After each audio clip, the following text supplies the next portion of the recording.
Welcome to today's Explainer. So today we're diving into a fascinating and honestly somewhat chilling breakdown of 12 possible future outcomes for AI, which were compiled from MIT scenarios. It essentially maps out every single potential crossroads humanity is facing right now as these systems get more and more advanced. Let's see what they found.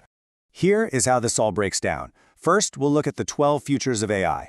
Then move into the utopian outcomes, explore what they call the golden cages, drop down into extinction and dystopia, and finally look at the matrix reality. All right, part 1, 12 futures of AI, mapping out the spectrum of human-AI coexistence. 12.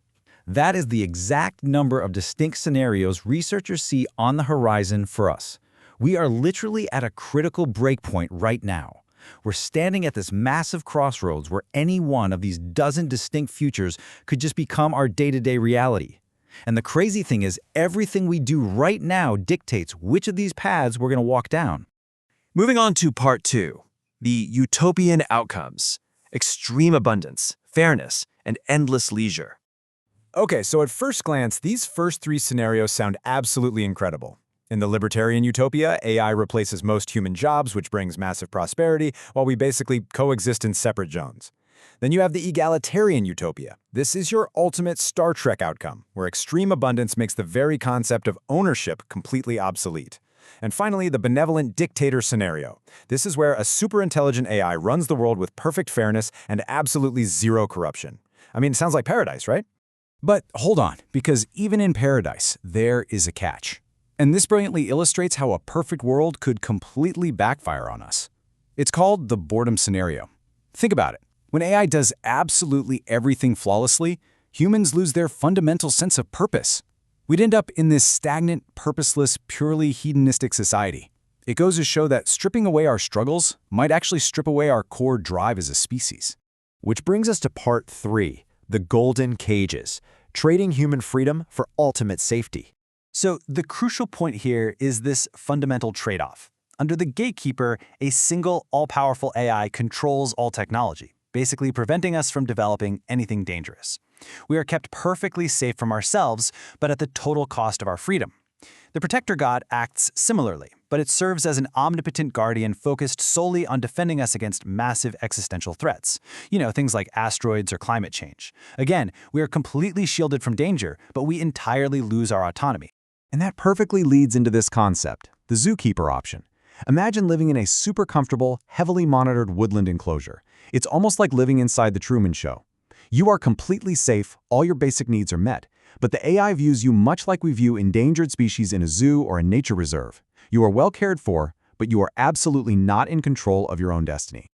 All right, buckle up for part 4, extinction and dystopia, when artificial intelligence breaks bad.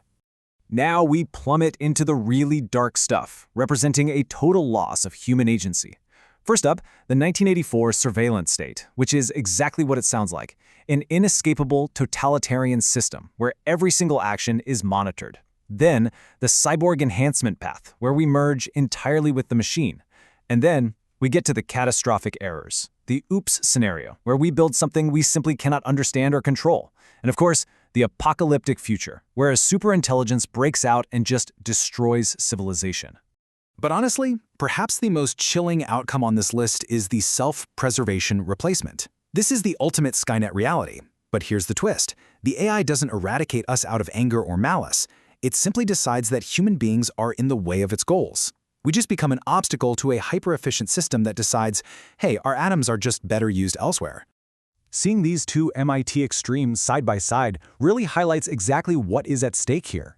On one hand, you have a collective utopia of extreme abundance. On the other, total eradication simply because we are a biological inconvenience. We are quite literally choosing between infinite prosperity and total obsolescence. And the window to make that choice is closing rapidly. And that takes us to our final section, part 5, the matrix reality, why the creators are running away.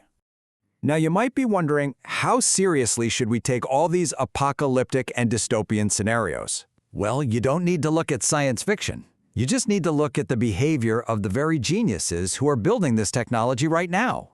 What's genuinely unsettling to uncover here is that the people responsible for this, the actual godfathers of AI, who know its architecture inside and out, are terrified of it.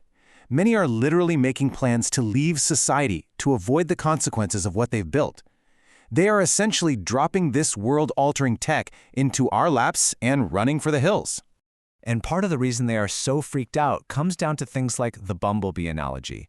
Consider how we treat bees. Right now, humans will take bees the moment they're born, force them into tiny glass tubes, and use their biological sensory abilities to sniff out bombs at airports.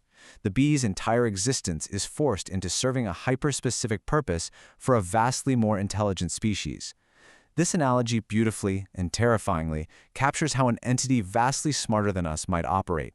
It might not destroy us. It might simply utilize our atoms and our biology as a tool without a second thought, treating us exactly the way we treat the bees. Which leads us to this final thought. If an intelligence treats us as nothing more than biological tools, we enter a reality completely identical to the Matrix. As we contemplate these 12 MIT outcomes and actually watch the creators themselves retreating in fear, we really have to ask ourselves, are we carefully building our own Star Trek utopia, or are we eagerly volunteering to become batteries for a machine we no longer control? Thanks so much for joining me on this explainer, and I highly encourage you to keep questioning the technology you interact with every single day.